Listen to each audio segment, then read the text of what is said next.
Ce chérubin joufflu, l'illustre Léon-Auguste Pichard, dévoilait déjà ses dons insoupçonnés pour la musique. Ici, à la jonction de la rue Scribe et du boulevard des Capucines, entouré d'une famille bourgeoise dans un appartement cossu, notre bambin perce sa première dent.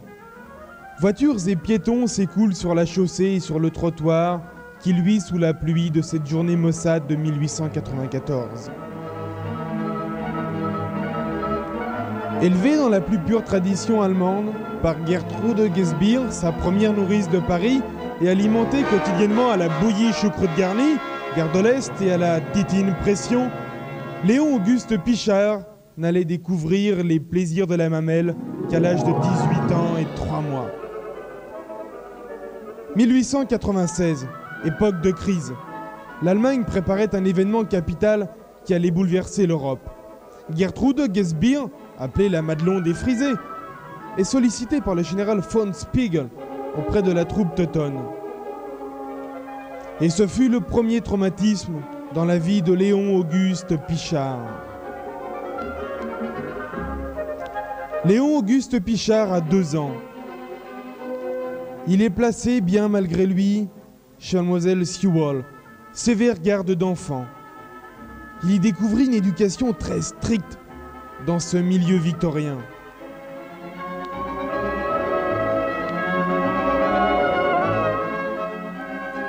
S'ensuivit une réaction terrible. L'épiderme de notre cher bambin ne résista pas. Le lait non alcoolisé administré par Mademoiselle Sewall avec exagération provoquait chez lui une réaction biologique étonnante, appelée les oreilles longues.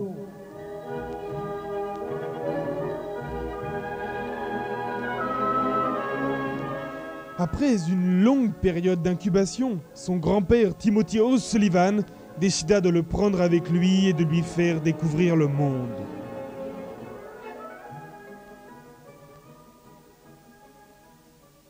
« 4 ans déjà, Léon-Auguste Pichard arrive au Caire. Léon-Auguste Pichard a 5 ans.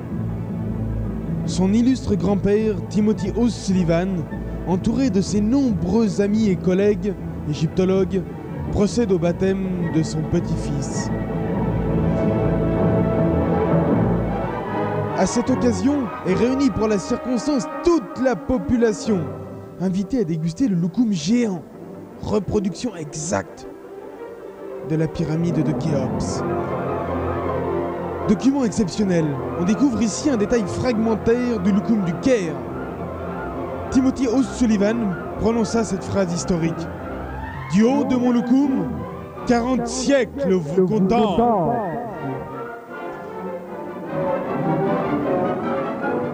Au cours d'une réception chez le gouverneur du Caire, où il était l'invité d'honneur, Timothy O'Sullivan apprend de son hôte le terrible secret du Sphinx. Nous découvrons ici Léon-Auguste Pichard, costumé dans la plus pure tradition du pays, en de bonnes mains. L'expédition au grand complet. Et préparation au voyage.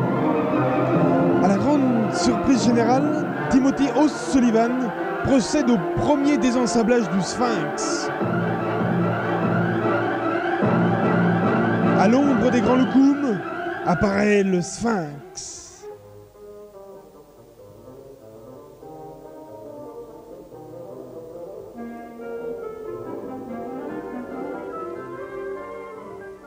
Nous, petite nation, affirmerons toujours notre soutien à la Société des Nations. La voix de nos représentants sera toujours écoutée avec déférence et attention par tous nos compatriotes européens. Nous devons nous élever contre le vampire prussien qui sucera le sang de nos chers enfants. Aussi, je rappelle tous les Français des colonies et d'outre-mer à revenir combattre dans leur patrie bien-aimée, sous les drapeaux aux côtés des leurs. C'était une allocution de Julien Tardieu, Genève le 12 février 1902.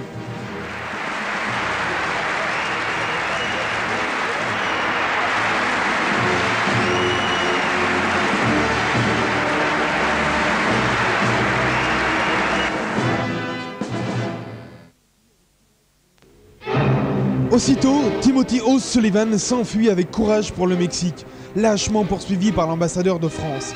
Il utilise en novateur la première liaison Le Caire-Mexico sans escale. La tour de contrôle leur donne l'autorisation d'atterrir.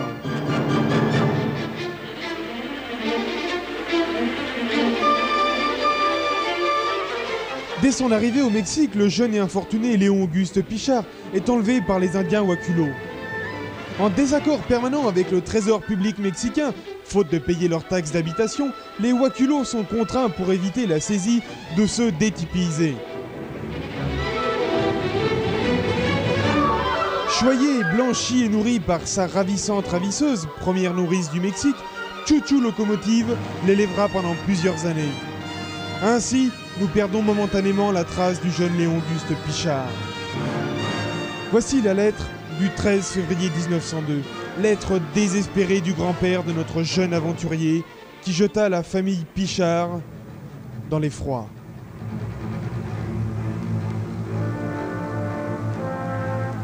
Gertrude, désespérée. Conséquence fatale, elle se suicide en loupant volontairement une marche d'escalier. À cette terrifique nouvelle, Gwend, une des sœurs siamoises de Léon-Auguste Pichard, se défenestre. Doline, qui ne voulait pas se suicider, meurt bien involontairement 3 jours plus tard, dévorée par les mouches. Ce ne fut que vêpres et recueillement pendant 48 heures. Ça n'a pas duré.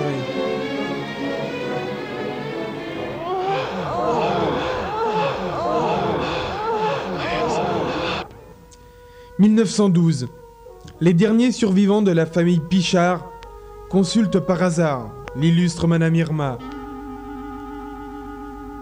Dans un état de transe sibérienne, elle leur fait un plan, leur révélant enfin le lieu précis de résidence surveillée de leur cher petit morpion.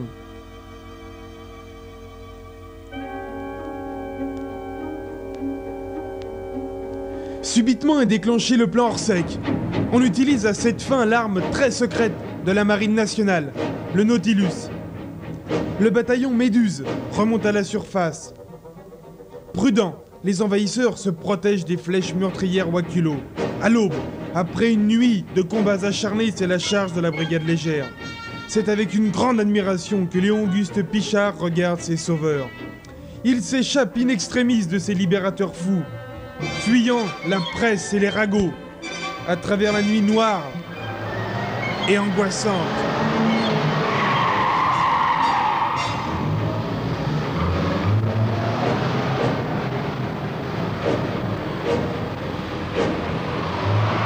Dans son taxi brousse, il roule vers sa destinée. Le compteur tourne. Après 154 frontières traversées, 2 mers et 3 passages à niveau, notre Robinson de la route redécouvre Paris. Tous ces événements et pérégrinations ont perturbé notre jeune Mazo. Rudement secoué, il consulte le docteur Shopsway, psychiatre la journée, ouvreuse la nuit. Assurément, Léon-Auguste Pichard lui préfère sa secrétaire, la ravissante Anasthésie. Disciple de Charcot, mademoiselle Anasthésie inculque avec assiduité les principes de l'hypnose à ses clients. C'est lors de l'une de ces séances, souvent scabreuses et acrobatiques, que Léon-Auguste Pichard rencontra le professeur Zimmermann, lauréat au concours Lépine, surnommé l'homme aux 1000 visages.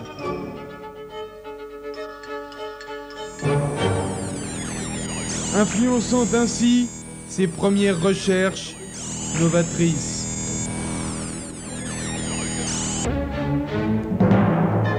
Nous voyons ici un document prouvant l'utilité indéniable de l'allume-gaz automatique, première invention de Léon-Auguste Pichard. pour le moins détonnante. Pardon, étonnante. Anthropopov, l'espion, le guette et veut s'emparer des documents. Trop tard. Il avait vendu la mèche. Troisième temps, du moteur à implosion 4 temps. Procédé breveté Léon Auguste Pichard, avril 1916.